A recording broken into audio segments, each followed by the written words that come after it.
ऐसा लगता है कि आदरणीय राहुल गांधी जी, उनके साथ पहले ही भारत का जनमत तो था नहीं।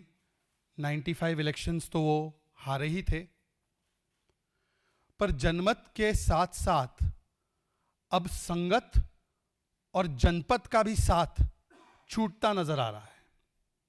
क्योंकि जिस प्रकार से राहुल गांधी सोरोसबद्ध होकर भारत विरोधी बर्लिन यात्रा पर गए थे, उसके बाद जिस प्रकार से एक के बाद एक केवल जनमत नहीं बल्कि संगत और जनपद के भी कुछ लोग उनसे किनारा करने की फिराक में हैं, वो साफ नजर आ रहा है कि यहां तो संगत ही राहुल गांधी की बातों को खारिज करने में लगी हुई है।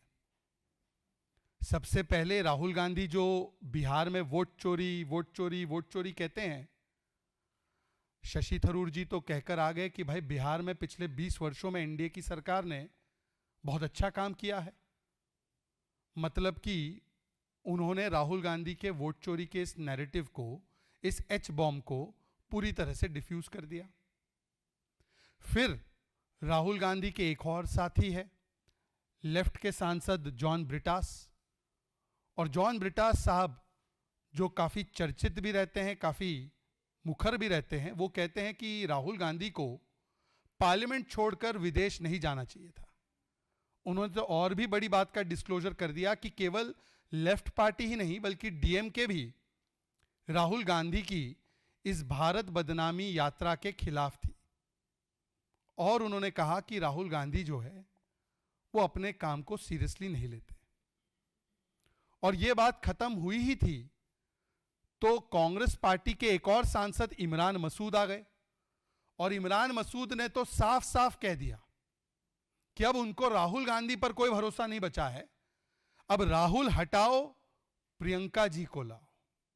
प्रियंका जी को प्रधानमंत्री बनाने में अब उनको काम करना है। और इस बात का एंडोर्समेंट स्वयं रॉबर्ट वाड्रा जी की तरफ से भी आ गया कि हां बिल्कुल सही है। इसका मतलब जनमत तो राहुल से गया ही।